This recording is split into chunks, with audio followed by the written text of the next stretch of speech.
Amiga, tudo bem? Amiga, preciso te contar uma coisa.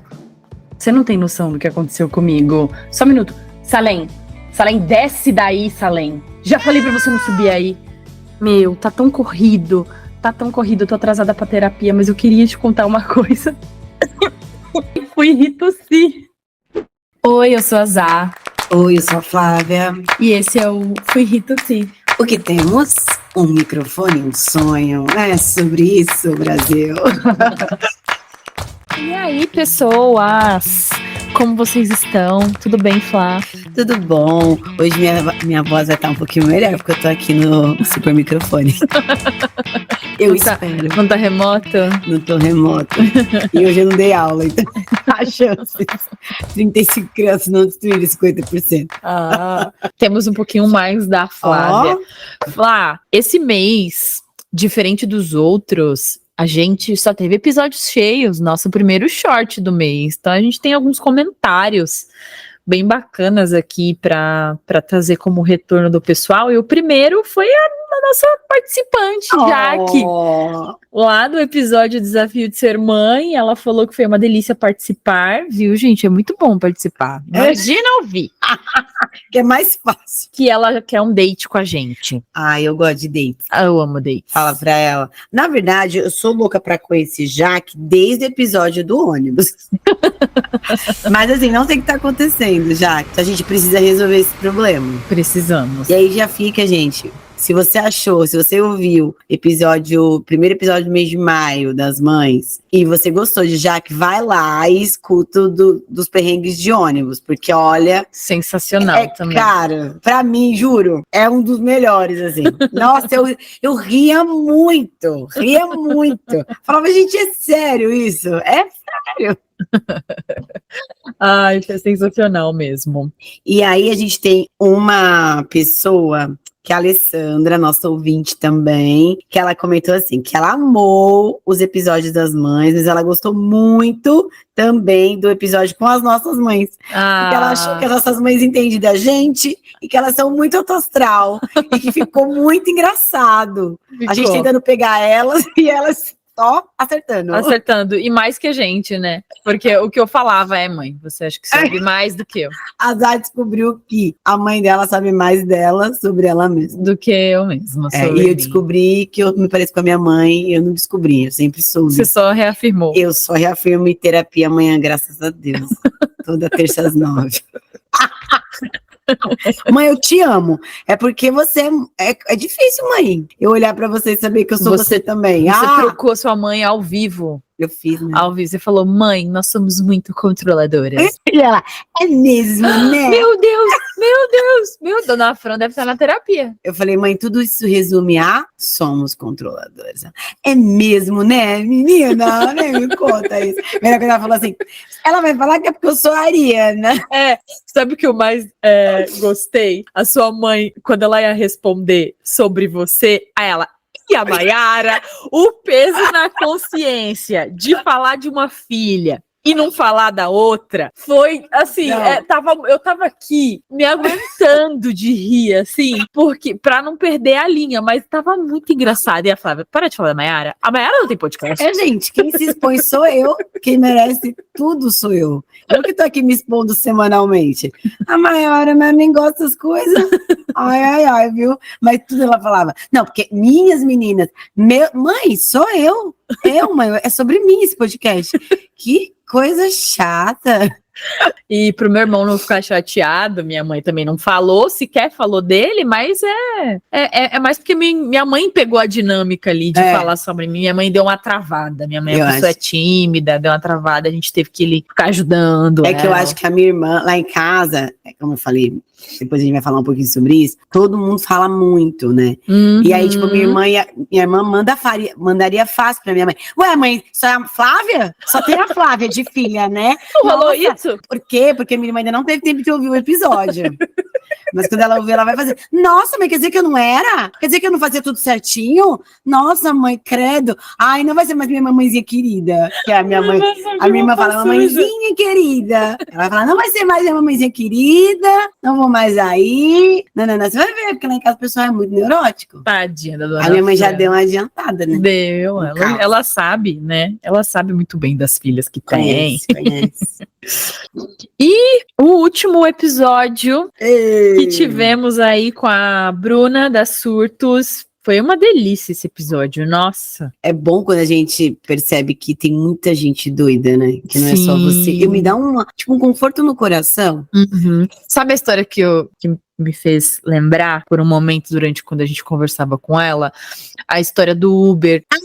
A gente já contou, não contou? A gente contou em algum episódio a história do Uber. Contamos. Que acho que vou falar muito por cima, mas eu conto de uma maneira muito mais engraçada. Segunda-feira, pessoal, não vai ser tão bom assim. Como é que a gente tava falando? A gente não tem memória. Não, que na verdade a gente tava vindo de um lugar e falando que tá. Ai, a Zá, como sempre, quer parar na padaria pra comer, tipo, 4 horas da manhã. E eu falando, não, a gente vai pra casa, porque depois a gente não consegue Uber pra ir da padaria pra nossa casa e acabou essa baixaria. Mas, por favor, eu quero comer, eu tô com fome. Tá, para na padaria. Aí a gente começou a falar que eu era louca, era bem louca, não sei o quê. Aí ela falou, meu remédio. Falei, isso porque ela não tomou o remédio dela, isso porque ela toma remédio. Aí a gente começou a rir, aí o homem riu. Isso, aí no que eu falei do remédio, pra mim, na minha cabeça, o moço do Uber olhou no retrovisor e falou, tipo, eita, não é só doido. Ah, doido, a gente fala assim, né, sem nada. Eu sou doida laudada, meu bem. Eu tomo remédio pra isso. E aí eu falei, o moço vai achar que... né, eu fugi de algum lugar, né? Ele, não, que isso, eu também tomo remédio. Foi muito bom. E aí começou a trocar receita, que é a melhor parte. Qual que você toma? Eu tomo tal, você toma esse, eu tomo esse. Eu tomo esse pra de dia, esse pra de noite, esse aqui quando tá em crise. Já tomei esse aí, não funcionou. Era nesse nível. É muito bom. Você se sente assim, não estou sozinha no mundo. Um abraço. Eu me sinto abraçada. E muita gente se sentiu abraçada aqui, né? A gente recebeu aí através das Surtos. Beijos, Surtos. Pessoas que se identificaram com você, né, Flávia? Meu pessoas. Deus, tô me identificando demais e chegando à conclusão que eu sempre fui ansiosa e logo preciso começar a terapia. Aí uma outra falou, eu sou a Flávia todinha. Eu tenho dó dessa. Eu fico pensando que parte, né? Porque como eu sou tão caótica, eu fiquei pensando que parte que ela se identificou comigo. Porque assim... Você falou uma coisa muito específica, amiga. Quando você fala que você não consegue descansar. Que você vira super produtiva. Super produtiva. Cara, o que as pessoas... Eu me vejo assim, não tem muito tempo que eu estava nessa vibe, eu falei, epa, vamos parar. E eu sinto que vai dar merda. Vamos parar, você não é assim. Então eu acho que isso foi um traço muito diferente de tudo que a pessoa já ouviu falar de ansiedade. Eu acho que isso foi o que as pessoas pegou, né? Se identificou aí com você. Essa nossa querida que falou que vai começar a terapia, amor, é pra amanhã, no caso. Assim, se ela já marcou, já tá mais. Eu espero, a gente quer muito que você diga que você já começou. A gente quer o comprovante de pagamento. Isso, da terapeuta, por favor. Porque, amor, eu penso assim, uma pessoa que passou, você simpática aqui, tá? Dos 25 e não começou a terapia, querida, como você tá viva, né? Então não tem muita opção, não, vai ter que fazer mesmo. E aí aqui a gente teve uma pessoa que é minha prima. E ela tava aqui, esses dias aqui por São Paulo, e ela mandou assim, episódio maravilhoso, me identifiquei muito com vocês. Aí eu pensei, claro que você se identificou, ela falando que ela é uma ansiosa nata. Mas gente, claro, primeiro meu anjo, você é minha prima, né? Então a gente faz parte do mesmo rolê genético. E quando ela tava aqui em São Paulo, a gente falou sobre isso. Que como pode, porque assim, eu tenho uma família que mora em vários lugares do Brasil, mas quando a gente se junta e começa a falar as coisas que a gente pensa, é tudo igual, é tudo igual. O mesmo problema psicológico, as mesmas neuras. E eu falo, gente, é genético, só pode ser mesmo. Porque não é possível que a gente não tem contato. Não dá pra dizer que tem uma influência uma da outra ali. Mas as neuroses são iguais. Esses dias tinha uma prima minha, uma outra, aqui em São Paulo, ela começou a falar dos pensamentos dela intrusiva. Eu falei, mulher, olha, não é possível que tu sente a mesma coisa que eu, não. Só, tipo, loucura, assim, é todo mundo, assim. Eu acho que é uma família de muitas mulheres, assim, a minha família. Ou, no caso, eu nem vou contar agora quantas mulheres somos, mas é uma família que eu acho que as mulheres se conectam muito. A gente é muito parecida mesmo. E aí, quando a gente se encontra, gente, é sério, é caos, assim, é um caos mesmo. Não é nem um caos organizado, é um caos, só caos. Aí a gente tem um último aqui, bem formalzinho, do Cleiton. Vamos lá. Olá, meninas. Parabéns pelo episódio. Além de mostrar de forma realista e sem devaneios como é a vida de uma empreendedora, trataram de forma muito leve e informativa os desafios de uma pessoa com ansiedade. Aproveito e deixo uma pergunta. Hoje vivemos uma sociedade extremamente pautada pelas redes sociais, onde tudo parece ser simples e rápido, fazendo com que a gente se compare a todo momento. Vocês acham que esse comportamento tem relação com o desenvolvimento da ansiedade? Se sim, como controlar questões de expectativa e realidade? Olha aí. Pois é, eu não acho, não, tenho certeza. Não, assim, acho que a gente pode pautar, como a gente, né, que ninguém é especialista, a gente se pauta pela nossa realidade, pelo que as pessoas conversam com a gente, né? Então, assim, o que você conversa com as pessoas? Que aí eu vou falar uma coisa um pouquinho mais como pedagoga agora, uma professora de sala de aula, que dá aula para criança, e foi uma questão que eu pautei na reunião de pais, essa última reunião de pais que eu tive, pais irresponsáveis, que foi a questão das crianças não terem foco e serem extremamente ansiosas. Então, assim, a gente não consegue, eu não consigo ler uma história para as minhas crianças. É muito difícil, eles não conseguem. O tempo do livro, para eles, é muito lento. E o tempo de um vídeo de explicação, o tempo da minha explicação, eu entrego uma folhinha para fazer uma atividade, eles, já vou terminar, eu posso colar, eu posso pintar? Eu falo, eu ainda não falei. E agora eu tenho trabalhado, é uma das questões que, aí eu fui ler sobre, né, na verdade. E é isso, é uma ansiedade para terminar, porque o tempo deles, eu falei na reunião que é o tempo do TikTok. Eu falo, eu tô o tempo todo pensando que eu tenho que fazer tudo em 1 minuto e meio, no máximo. Que é o tempo do TikTok, é o tempo de um Reels, é um tempo que é o que eles são adaptados. E aí, assim, não quero esse, passa, né? Mas, tem que esperar? Não tem que esperar. Mas esse aqui tá meio chato, não dá, não vai esperar, vai passar pro próximo. E aí eles estão lidando, como eles são crianças, né? Não consegue mesmo regular isso, não tem ainda condições, eles estão desse jeito. E aí, vamos por esse bimestre, eu falei que eu vou dar jogo da memória, jogo dos 7 erros, e agora eu faço tudo com instrução. Chego na sala de aula e, olha, hoje, a rotina vai ser essa, a instrução é essa folhinha, vai fazer atividade, vai pintar e colar. Professora, para fazer o quê? Lembra da instrução? Tudo que eu vou ler. E aí, o que tava falando aqui? O que tava falando? Não, que cor que era a casa de fulano? Porque eu percebi que eles não conseguem mais ter atenção, assim. E aí, eles ficam extremamente ansiosos para terminar. E aí, eles ficam assim, qual que é o próximo, professora? Professora, agora vai vir o próximo? Mas qual que é o outro? Quando vai chegar tal coisa? Então, eu acredito, como eu lido com uma geração aí bem mais novinha, que tem a ver, eu por mim mesma, sei que muitas vezes as redes sociais me deixam ansiosa, tanto é que eu tenho uma coisa de que quando eu vou deitar, eu não levo pro meu quarto o meu celular, aí eu penso, nossa, você é uma idiota, você não consegue se controlar? Não consigo me controlar. Porque às vezes eu pego o celular, vou dar só uma olhadinha, meia-noite, quando eu paro de olhar, é 1h30 da manhã. E aí eu fico ansiosa, porque aí eu não dormi, aí eu quero ver mais, aí aquilo me leva a pesquisar outra coisa, e aí eu vou, quando eu vejo, eu tô numa página Globo e Você Nada a Ver, muito ansiosa, querendo saber um monte de coisa, e aí eu já tenho uma curiosidade muito que vem dessa minha ansiedade, e aí eu quero, mas porque hoje eu não vi isso, porque como tá lá, como tá aqui. Então eu acho que a gente tem sim que tentar controlar ao máximo. Eu acho que a rede social ela é muito perigosa a nível de comparação e a nível de ansiedade. E a minha dica é, meu amor, coloque, se você não consegue controlar sozinho, coloque aquele limitador lá no seu celular. Uhum. Igual criança.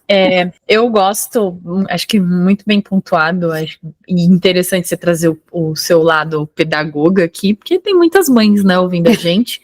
Eu gosto de falar que a ansiedade, ela é você viver no futuro. E muitas vezes o que é esse viver no futuro? É você se colocar num lugar de comparação. E eu acho que as redes sociais, ela faz exatamente isso. Te coloca num lugar de comparação absurdo e leva você a pensamentos muito ruins, né? E muitas vezes você tá se comparando com uma pessoa que tem uma realidade completamente diferente de você, né? Sempre uma comparação injusta. E eu acredito muito que toda comparação é injusta, né?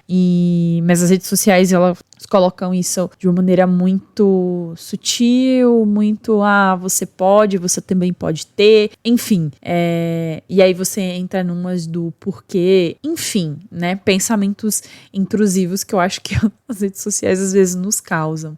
Então, respondendo a pergunta, eu acredito que tem um papel extremamente pesado com relação à ansiedade, sim, as redes sociais. E eu acho que a forma de tentar driblar isso, além de reduzir o consumo, como a Flá falou, eu acho que se questionar, né? Por que eu tô vendo isso? Qual a influência que isso exerce na minha vida? Isso vai ser bom de alguma maneira? Não tô querendo dizer que não possa ter as amenidades, os memes que a gente sempre gosta de falar, mas eu acho que vale esse questionamento. Se aquilo que você está fazendo, acho que para tudo na vida, mas principalmente nas redes sociais que a gente se debruça muito, né, e é o tema aqui, você olhar, isso tá me fazendo bem? No Fantástico do dia 19 de maio de 2024, saiu uma reportagem que fala sobre a geração ansiosa, né, os transtornos mentais em crianças que vivem grudadas no celular. Aumentam no mundo todo. Quer falar, Flá? E aí foi interessantíssimo, porque... Veio muito a calhar, né? Porque assim, isso, eu sou uma professora, eu sou professora há pouco tempo, mas eu comecei a ficar estressada com aquilo. Falei, mas eu tô muito desinteressante para essas crianças.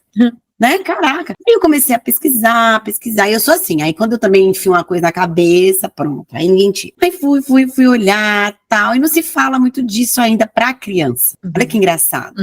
Fala muito disso pros adolescentes, porque tem toda a questão de que eles vão mais parar nos consultórios, tem toda uma questão de suicídio, de automutilação, que entra num lugar de comparação, tal, eles se emburacam, né? Vivem trancados no quarto, tal, então acho que fica muito mais latente, visível no adolescente. Mas na criança, que é a faixa etária que eu lido, não. E aí, aconteceu, dei uma pesquisada, vi os dados da OMS, fiz a reunião, dei umas dicas para os pais, e aí, Fantástico dessa semana. Eu sou a pessoa que assiste Fantástico, sim, eu sou uma pessoa que assiste Fantástico. E aí, saiu essa reportagem, um pesquisador norte-americano, que fez um livro sobre isso, e aí ele foi falando, meu, é isso, né, e passou algumas ideias, e ele foi falando como que ele percebeu isso, alguns casos de pais que conseguiram tirar, e eu convivo com uma criança que ela não tem celular, e ela tem 8 anos, e ela não tem celular, eu acho que é a única que eu convivo, que não tem tablet, não tem celular, e gente, ela é extremamente criativa, e ela não é ansiosa para as coisas, ela consegue sentar e programar um jogo, ela consegue sentar e criar um jogo com regras, com instruções, você dá uma instrução para ela é muito boa para entender, ela não te pergunta de novo o que você tem que fazer, o que ela tem que fazer, então eu comecei a prestar atenção, e aí na reportagem saiu muito isso, né, e aí eles passam aqui 4 ações urgentes, que eu acho assim, que serve, que eles colocam idade de criança, sei lá, acho que serve muito pra gente, assim. Eu já pensei em, sair da rede social, eu já pensei, mas eu nunca consegui sair da rede social, mas eu tenho tentado diminuir. Então, assim, toda semana eu vou lá naquele tempo de uso e olho lá e falo, essa semana eu vou ter 30 menos, entendeu? Essa semana eu vou ter 30 menos. Porque é desesperadora às vezes. Eu olho e é isso, é 1h30 que passou do meu dia e eu não fiz nada. E mesmo que você esteja, é bizarro. E aí, as questões que eles colocam é nada de smartphones antes dos 14 anos. E assim, eu convivo com muita gente e eu penso, nossa, essas mães vão achar impossível isso aqui, esses pais vão achar impossível. Mas, vejam mais sobre isso. Sem redes sociais até os 16. Sem redes sociais até os 16. É um desafio. Putz, eu não sei como essas pessoas vão fazer isso aí, mas vai ter que tentar. Exato. Escolas sem celulares. E aqui em São Paulo é uma grande discussão. Algumas redes liberam, outras redes não liberam. Eu acho que sem celular na escola não dá, é uma ideia minha para uma adolescente, dependendo da aula que você dá. Eu trabalho numa rede que tem eu tenho um computador, eu tenho uma lousa digital, então é outra realidade, mas eu penso que se eu desse aula para um ensino médio, fundamental 2, que é acima dos 10, 12 anos, eu ia querer, às vezes, que eles levassem, porque eu ia falar, olha aí, pesquisa, entra então no site para você ver, porque são outras realidades, né? Então, eu penso nisso, então, eu não sei, eu acho que não é sem celular, na minha opinião, de pedagoga, é com controle, porque eu acho que tem muita coisa legal, igual esses dias eu abri a lousa para meus alunos, era um livro, não tinha nada a ver, não era para mim fazer isso, era um livro falando das diferenças de escolas no mundo, e tinha uma imagem de uma escola na Etiópia. E aí era só pra me comparar o que eles viam na foto e o que eles viam na sala deles. O que tem na sua sala e o que tem e o que falta. E aí eles ficaram, mas onde é a Etiópia, professor? Pô, abri o Google e mostrei lá. Aqui, ó, a gente tá aqui, a Etiópia tá aqui. Na hora que eu abri o Google, várias imagens da Etiópia, pronto. Então, essa tecnologia eu sou super a favor. Né? Então, assim, se eu tô numa sala de aula que não tem uma lousa dessa, eu teria um celular ali para o meu aluno acessar isso, mas com controle. E ele fala de uma infância independente, que é independente dessa rede social, né? Porque o que a gente vê é que eles estão muito ligados nisso. É como se só existisse essa realidade. E é justamente isso que causa ansiedade. Porque eu acho muitas vezes que a ansiedade, ela vem de uma, que a gente chama do ócio, né? Do tédio. Então, na internet você não tem tédio, né? Ela te entrega o tempo todo. Ainda mais com o algoritmo, ela te entrega o que você gosta o tempo todo. Exato. Né? Você não vê mais o que você não gosta. Olha que loucura. Ele só vai, é prazeroso demais. Exato. Ele te entrega só o que você gosta. Aquilo que você interage é o que ele te entrega. Exatamente. E se você não gosta, rapidamente você faz o quê? Passa. Rapidinho. Rapidinho. O dedinho deles é bem treinadinho. Então eu achei super interessante, assim, super válido, e nós temos aqui algumas mães que nos escutam. Eu acho que eu penso hoje, se eu tivesse filhos, assim, eu ia ser uma mãe, talvez iam falar que eu sou analógica demais. Obrigada todo mundo que mandou os comentários. É muito importante pra gente trazer aqui pro short e levantar esses pontos. A pergunta aí do Clayton fez a gente lembrar dessa reportagem aí. E acho que a gente levantou um ponto pra deixar todo mundo assim, né? Com anteninha ligada, dar atenção, não só para as crianças, como a Fá falou, mas também para nós mesmos. Então é isso. Obrigada. Não deixem de interagir com a gente, mandar os comentários que vocês acharam de todos os episódios, mesmo que já tenham passado. Gente, assim, ó, você tá lá, tá vendo o sexto? Manda, entendeu? Manda, porque a gente precisa saber o que vocês estão achando da gente. Ativa aí as notificações do Spotify. O Spotify tem um sininho que você ativa para receber a notificação quando a gente tem episódio novo. Toda quinta, às 8, tem episódio novo. E lembrando que nós estamos também no YouTube, estamos em outros lugares. Na Amazon. Exatamente. Então, olhe lá pra gente. É isso, um beijo. Beijo.